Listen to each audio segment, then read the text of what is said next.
Hey guys, it's Eric. So, oh right, can't blue screen with a blue shirt. So, yesterday here in Kansas City, the weather was pretty great. 60 degrees, sunny, starting to feel like we survived the winter. Spring was just around the corner. And then we have a day like today. Cold, gray, overcast, just pretty miserable. It's pretty miserable. So I thought it'd be a great opportunity to talk about something that's been on my mind a lot these last 3 months. SAD, seasonal affective disorder. Not just a health buzzword, it's a medically diagnosed and treatable disease. I know because in October I was medically diagnosed and started taking a prescription to deal with it. Now that it's March, I've actually been doing a lot better and don't need my happy pills anymore. But let me tell you, SAD sucks. It turns out I've had this problem as long as I can remember. I just never made the connection to winter.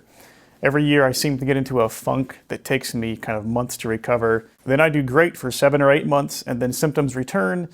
Digestive and stomach problems, loss of energy, fatigue, irritability, inability to cope with stress. It pretty much ruins my life. I was relieved when I finally went to see a doctor to figure it out, because I assumed I had a problem with low cortisol, or speaking of buzzwords, adrenal fatigue. But tests came back normal. I'm also relieved because this has been the first winter I can remember that I've been able to really function, which is important because I work in a creative industry and need my brain. The antidepressant the doc gave me didn't magically make me feel like my summer self, but it definitely mitigated the effects of winter and tremendously improved my digestive function. If you would have asked me 6 months ago if I'd ever taken antidepressant, I'd say you're crazy. But maybe that's because people don't want to think there's anything wrong with their brain. And there's probably nothing wrong with my brain.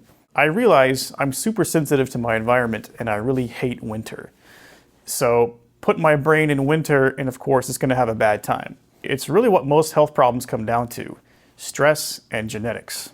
The stress in this case being the unpleasant environment known as winter, and the genes that make me susceptible to drops in serotonin. Turns out everyone's brain works the same way. When the eyeballs detect light, the brain stops the production of melatonin and starts the production of serotonin, one of our important happy hormones. This is a part of the daily circadian rhythm, but also a seasonal rhythm. During the months around the winter solstice, when the Earth receives the least amount of direct sunlight and experiences the shortest days, there's less light for our eyeballs to detect, and naturally serotonin levels decrease. I think the disease portion comes in for people like me, and maybe you, who have a harder time recovering from drops in brain serotonin. So there's all kinds of therapies that have been shown to be helpful: exposure to bright light, exercise, and supplements like tryptophan and 5-HTP, which are precursors to serotonin. And even diet can play a role. Interestingly, protein inhibits serotonin's production, and carbohydrates enhance it, which is incredibly frustrating for someone like me who is a blood type O and follows a high-protein, low-carb diet. But what I've found helps is to start the day with some fruit instead of my usual eggs. A small tweak that seems to get the serotonin up during those more difficult mornings. I actually have a hypothesis that this is the reason some people of my blood type tend to naturally avoid eating protein, but that can be a topic for another video. Anyway, with my winter light alarm clock rig and my Wellbutrin and having an office with a window, I've been doing pretty well this year. And with spring just around the corner, I'm sure I'll forget all about this in no time and wonder why I complain so much until November rolls around.